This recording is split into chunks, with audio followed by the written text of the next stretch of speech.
その日、出張を終えていつものように家に帰ると、玄関で妻が土下座していました。ごめんなさい。不倫をしていました。相手方の奥さんにバレてしまいました。突然のことに、俺は状況を飲み込めず、はぁ？と、間抜けな声を出すことしかできませんでした。そのまま固まっていると、妻は土下座の姿勢を崩しません。とにかく、この状態では話し合いにならないので、リビングに移動することにしました。もう夜になるのに、リビングに子供の姿が見当たりません。どうしたのかと聞くと、自宅から電車で30分程度の距離にある実家に預けたといいます。自分にはもう何が何だかわからないので、とりあえず妻から事情聴取することにしました。冷静になろうと自分を律した結果、質問はすべて敬語に。今思うと非常に間抜けなのですが、動揺していたので仕方がありません。俺が向き合おうとすると、妻は再度土下座をしてきました。許してください。と、かすれて上ずった声で繰り返します。まだ何も聞いていません。それと、そんなことをしてもこちらの心象が良くなるわけでもありません。とにかく座ってください。そう言うと、土下座に意味がないことが分かったのか、妻は顔を上げて席に着きました。その目は赤く泣き晴らしています。しばし沈黙が続きましたが、妻はぽつりぽつりと説明を始めました。俺が出張に出ているある朝、突然、妻のスマホに電話があったそうです。出ると、その相手は不倫相手の奥さんだったのです。直接会って話したいと言われ、仕事を午後だけ休んで指定の場所に向かうと、そこには一人の女性が待っていて、開口一番。私の夫と浮気をしているでしょと聞かれたそうです。妻がもうごまかせないことを悟って、はい、と答えると、更新所に依頼してあなたたちの不貞行為の証拠を集めてもらいました。あなたには慰謝料を請求させてもらいます。もちろん、旦那様にも報告します。と、きっぱり言われました。旦那は出張に行っていて、あと数日は帰りません。と妻が言うと、それでは旦那様がお帰りになったら、こちらに連絡をするよう伝えてください。と言われたそうです。だから、俺は相手の奥さんに連絡を取らなければいけないのです。コンタクトする前に、妻から不倫についてある程度聞き取りをしておきました。不倫相手は誰ですか？私の元上司、S さん。元上司、不倫でありがちなパターンです。名前に聞き覚えがあったので、俺が年賀状をまとめてあるフォルダを開くと、その男からのものもありました。この方、俺たちの結婚式に来ていらっしゃいましたよね。はい。いつから不倫関係になったのですか？1年ほど前からです。妻はうつむいたままで答えます。本当にここ1年間だけの関係ですか？元上司と聞くと、結婚以前にも何かあったのではないかと考えてしまいます。結婚前には何もありません。妻の返事が少し遅れた気がしたので、少し問い詰めることにしました。相手の奥さんにも確認しましょう。向こうも旦那さんにいろいろ聞いているでしょうから。もし証言が一致しなかった場合は、また確認します。そう詰めると、妻は観念したという様子で、ごめんなさい。本当は結婚前にも関係がありました。と告白しました。この後に及んで嘘をつくとは、と内心、怒りが湧き上がってきました。妻に相手の奥さんの連絡先をもらって電話をかけます。もしもし、夜分遅くに申し訳ありません。S さんのお宅ですか？ N の夫です。妻から話を聞きまして。電話に出たのは凛とした声の女性でした。もしもし、S です。連絡ありがとうございます。突然のことで驚かれたと思います。申し訳ありません。4人で話し合う場を持ちたいと思うのですが、N さんはいつが都合がいいですか？仕事がありますが、午後から休みを取ります。そう伝えると、場所、時間まで向こうが決めてくれました。女性は、奥さんにも来るように伝えてください、と言って電話を切りました。それからまた妻への聴取を再開しました。俺は34歳でメーカーに勤務していて、妻は一つ年下の公務員。結婚してから7年になり、5歳の娘がいます。今でも夫婦生活は週1回あります。妻は有名な女優さんに似ていて、客観的に見ても結構美人です。それに対して自分は不細工な部類だと理解していますし、結婚した頃は美女と野獣、不相応に美人な奥さんもらったね、なんて言われることも多かったです。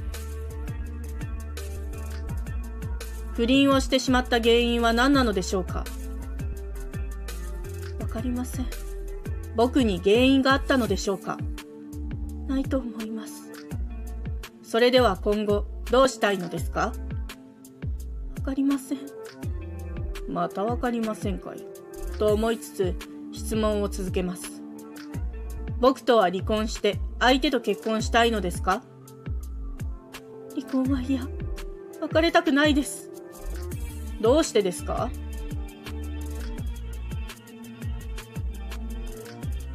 肝心なところでだんまりです。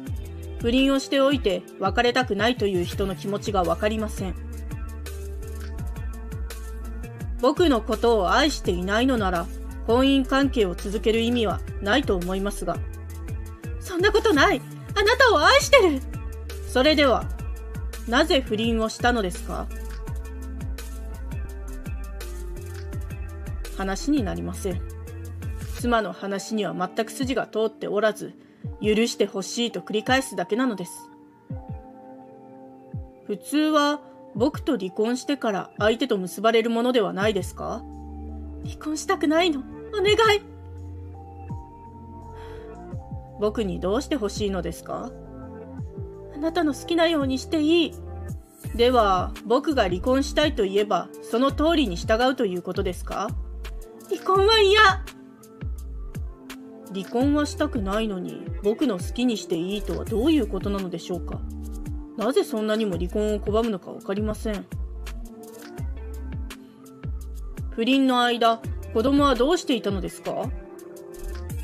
幼稚園に行っている間に。昼間から不倫ですか？と突っ込みたくもなりましたが、ぐっと抑えました。しかし、結婚前から関係があったとすると、不安な要素が一つあります。娘は、本当に私たち2人の子ですか？それは、疑わないで。確実に私たち2人の子です。DNA 鑑定をさせてください。それを疑われるほどのことをあなたはしたのだから。自分としても、娘が自分の子ではないかもしれないなんて考えたくもありません。しかしこうなっては確かめなくてはいけません。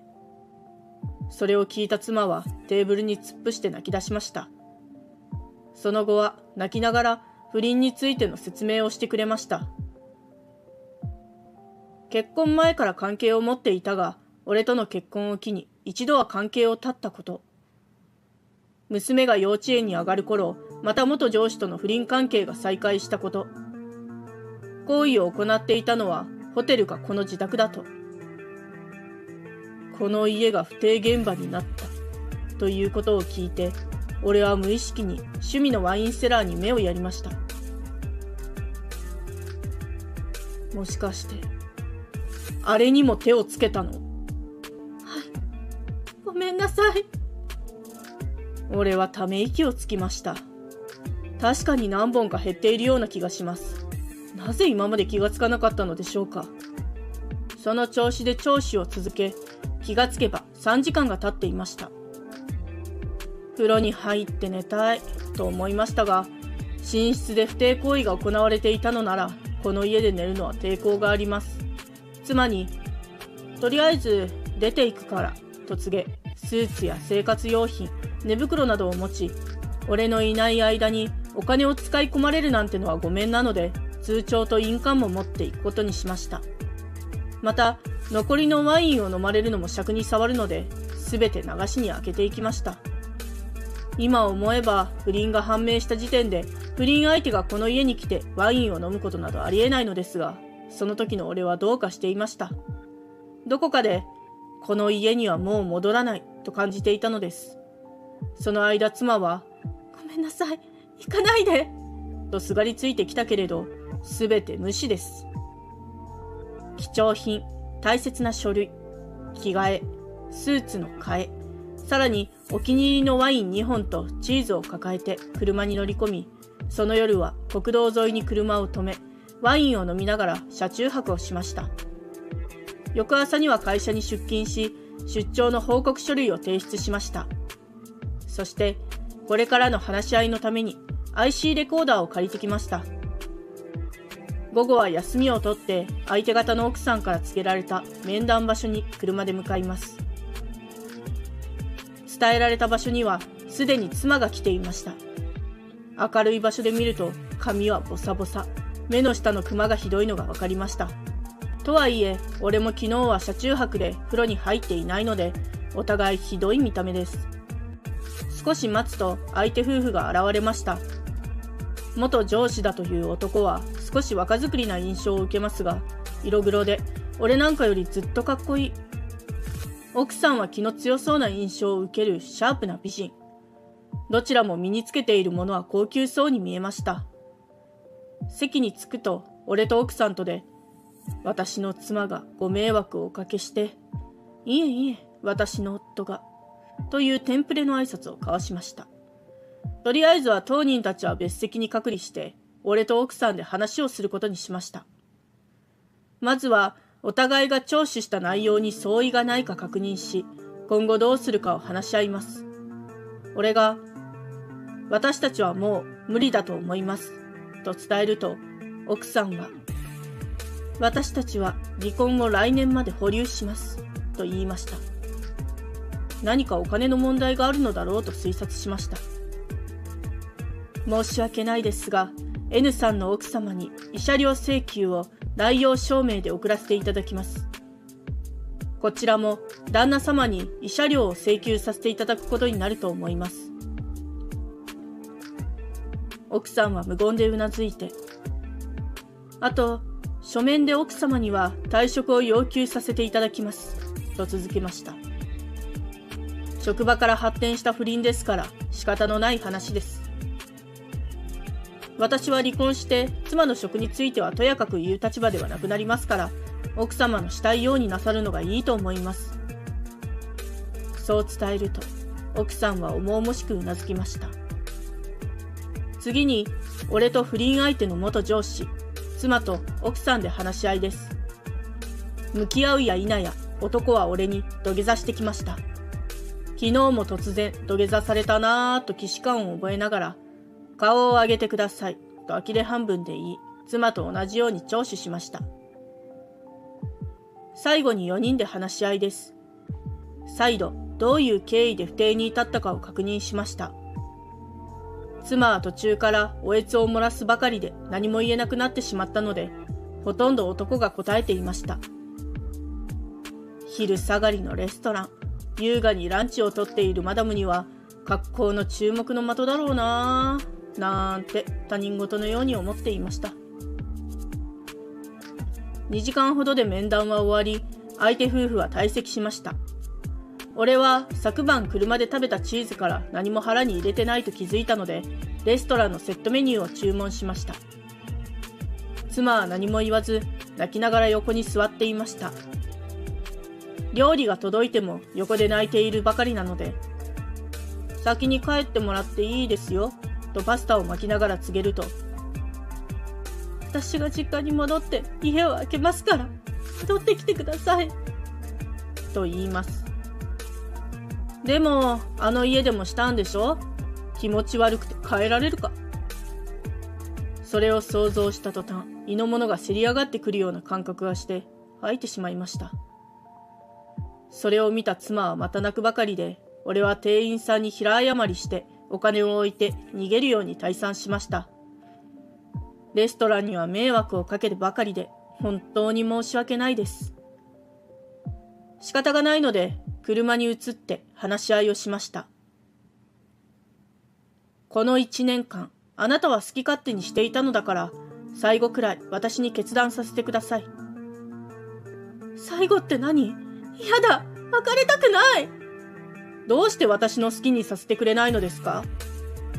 離婚以外は好きにして構わないから。自分がどれだけ都合のいいことを言っているのか分かっていないのでしょう。ここまで来てやり直せるわけがありません。私の体が持ちません。ごめんなさい。許してください。それ以降は昨晩と同じような問答が続き、一向に話し合いは前進しません。私が出ていくからという妻を自宅前で降ろし、クリーニングやら弁護士事務所やらを回って慰謝料請求の手続きを行いました。それからしばらくは会社に泊まったり、健康ランドに行ったりして夜を過ごしていました。週末、岐阜に呼び出されました。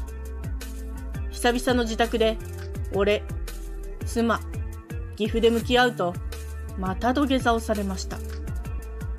ああ、もう何回目だよ、とうんざりして。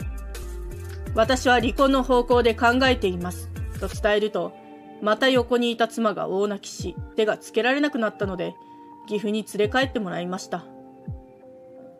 一人残されてしまった俺は、残していた荷物をまとめ、不動産屋を巡って新しい住居を探しました。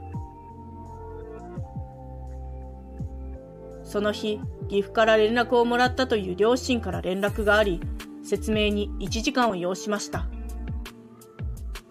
父は落ち着いていましたが、母が激怒していたので、それをなだめるのに一苦労です。翌朝、会社で倒れました。会社近くの病院に運ばれ、人生初の点滴を受けました。同僚は、突然バタッと棒のように倒れたよ、と言っていました。入院になってぼーっとしていると、どこから連絡が行ったのか、妻が来ました。来たと言ってもまた泣いているだけなので、いい加減本気で我慢ならなかったので、来るんじゃねえよと言った自分では言ったつもりでしたが、心に余裕がなかったのか怒鳴ってしまっていました。病院の皆さんには本当に申し訳ないです。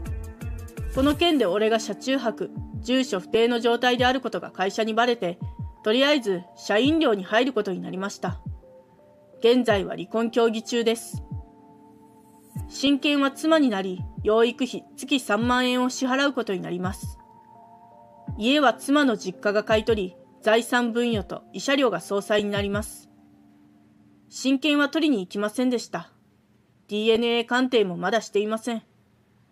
子供に対する愛情に疑問を感じてしまったからです。妻の分身であるという事実だけで言いようのない葛藤が生まれてしまうのです。養育費は払いますが、面会などはしないつもりです。一括払いして縁を切ることも考えています。